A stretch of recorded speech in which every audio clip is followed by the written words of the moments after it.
बिस्मिल्लाहिर्रहमानिर्रहीम अल्लाहुम्मा सल्लि अला सय्यदिना व मौलाना मुहम्मद व अला आलिहि व सहबिहि व बारिक वसल्लम इहदिनस सिरातल मुस्तकीम सिरातल लज़ीना अनअमता अलैहिम आमीन सुम्मा आमीन। मोअज़्ज़ज़ नाज़रीन और सामीन, रिज़्क़ के हलाल हर मुसलमान के लिए कुरान और हदीस की रोशनी में फ़र्ज़ करार दिया गया है।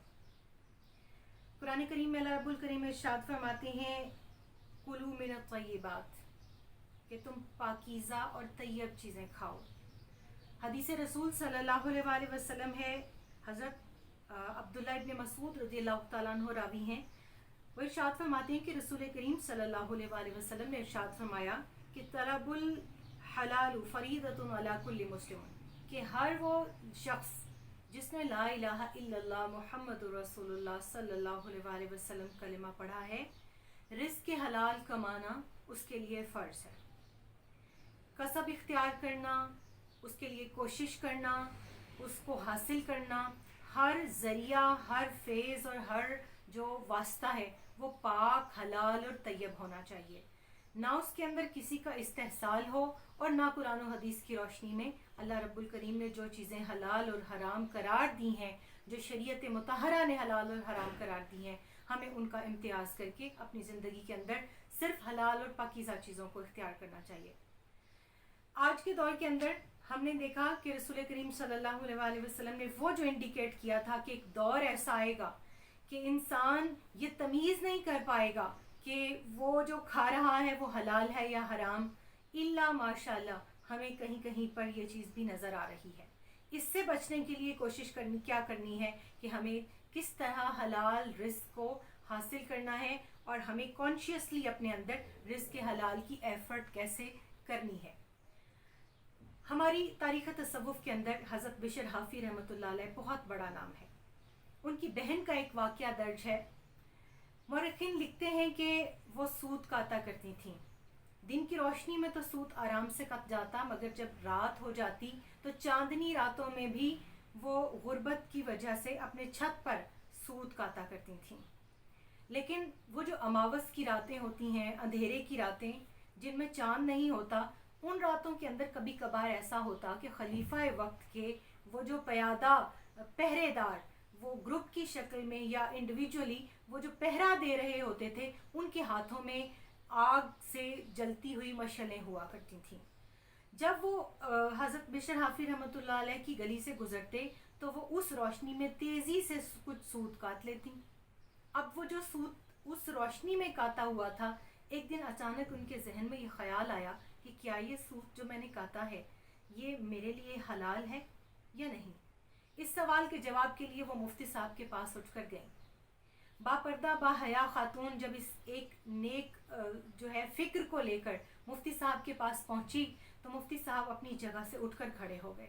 उन्होंने कहा, खातून आप मुझे बताइए आप हैं कौन, क्योंकि ये सवाल, ये तकवा पर मबनी सोच और फ़िक्र किसी आम औरत की नहीं हो सकती। उस खातून ने बताया कि मैं बिशर हाफ़ी की बहन हूँ। मुफ्ती साहब ने कहा कि अवाम का तकवा एक तरफ, आपका तकवा एक तरफ। अवाम के लिए तो ये सूत और इसकी कमाई जायज़ है, मगर आपके लिए ये जायज़ नहीं है। मुझे याद आ गया कि सैयदा फ़ातिमा ज़हरा सलामुल्लाहि अलैहा के पास एक शख्स आया और उसने कहा कि या सैयदा निसाउल आलमीन, क्या मेरे पास 40 ऊँट हैं, मैं इसमें से कितनी ज़कात दूँ। आपने इरशाद फरमाया, तेरे लिए 1 ऊँट और मेरे लिए 40 के 40। तकवा का मयार क्या है। सैयदना सिद्दीक़ अकबर रज़ियल्लाहु तआला अन्हु का गुलाम उनके लिए दूध लेकर आया। आपने वो दूध तनावुल फरमाया, नोश फरमा लिया और उसके पीने की कुछ देर के बाद आपको एहसास हुआ, आपकी तबीयत में गरानी पैदा हुई और आपको एहसास हुआ कि ये दूध किस ज़रिए से ये कमा कर लेकर आया। आपने अपने खादिम को बुलाया और उसको पूछा कि ये दूध तूने कहाँ से हासिल किया। कहने लगा कि मैं फ़लाँ कबीले की अहानत करके आया हूँ और उसके एवज़ उनके दुश्मनों ने मुझे ये दूध मुआवजे के तौर पर दिया है।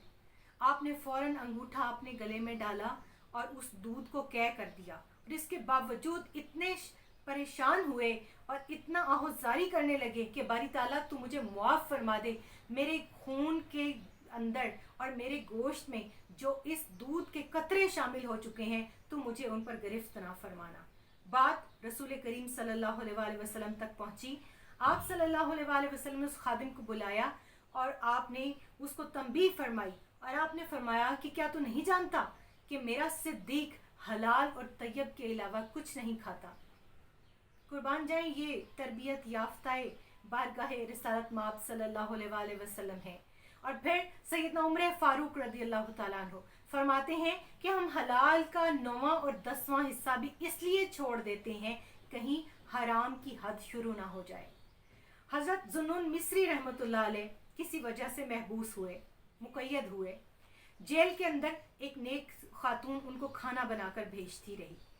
کم و بیش 40 دن وہ جیل میں رہے. 40 دن انہوں نے وہ کھانا نہیں کھایا. روز کھانا آتا, وہ لیتے, دیکھتے اور اس کو رکھ دیتے.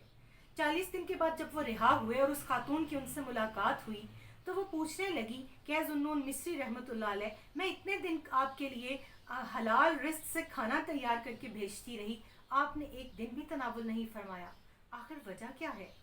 حضرت ذوالنون مصری رحمۃ اللہ علیہ فرمانے لگے کہ اے خاتون, تیرے ہاتھ پاکیزہ رزق سے تیار کر کے کھانا جو مجھے بھیجتے تھے, وہ کھانا جب داروغہ جیل جو ظلم پر قادر اور صادر کیا جاتا تھا, جب اس کے ہاتھوں سے گزرتا تھا تو وہ کھانا میرے لیے حلال اور طیب نہیں رہتا تھا, اس لیے میں نے وہ کھانا نہیں کھایا.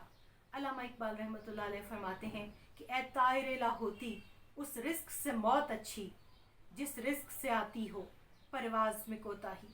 تاریخ بھری پڑی ہے کہ لوگوں نے بے نمازی کے ہاتھ کا کبھی کھانا نہیں کھایا, لوگوں نے حلال اور مشتبہ اور حرام رزق سے کبھی کھانا نہیں کھایا. تو آج ہمارے گھروں میں جو کچھ آ رہا ہے, کیا وہ حلال ہے یا حرام, یا وہ کہیں مشتبہ تو نہیں؟ یہ مجھے, آپ کو, ہم سب کو دیکھنا پڑے گا. تبھی حضرت سعد رضی اللہ تعالیٰ عنہ نے جیسے رسول کریم صلی اللہ علیہ وسلم سے التجا کی تھی کہ یا رسول اللہ صلی اللہ علیہ وسلم, میرے لیے دعا فرمائیے کہ اللہ مجھے مستجاب الدعوات بنا دے. آپ صلی اللہ علیہ وسلم نے واحد ایک اکیلا یہی زرعی کلیہ ارشاد فرمایا. آپ نے فرمایا سعد, تیرے جسم میں جو جا رہا ہے اگر وہ حلال ہے تو اللہ تیری دعا کبھی رد نہیں کرے گا. تو آج اگر ہم چاہتے ہیں کہ ہماری دعائیں قبول ہوں, اگر ہماری زبان میں تاثیر آنی چاہیے, تو پھر اس کا ایک ہی کلیہ ہے, عقل حلال, رزق حلال, پاک اور طیب رزق. اللہ تعالیٰ مجھے, آپ کو, ہم سب کو پاک, حلال اور طیب رزق کمانے اور کھانے کی توفیق عطا فرمائے اور ہمارے رزق میں برکت عطا فرمائے. آمین ثم آمین. وما علیہ الا البلاغ.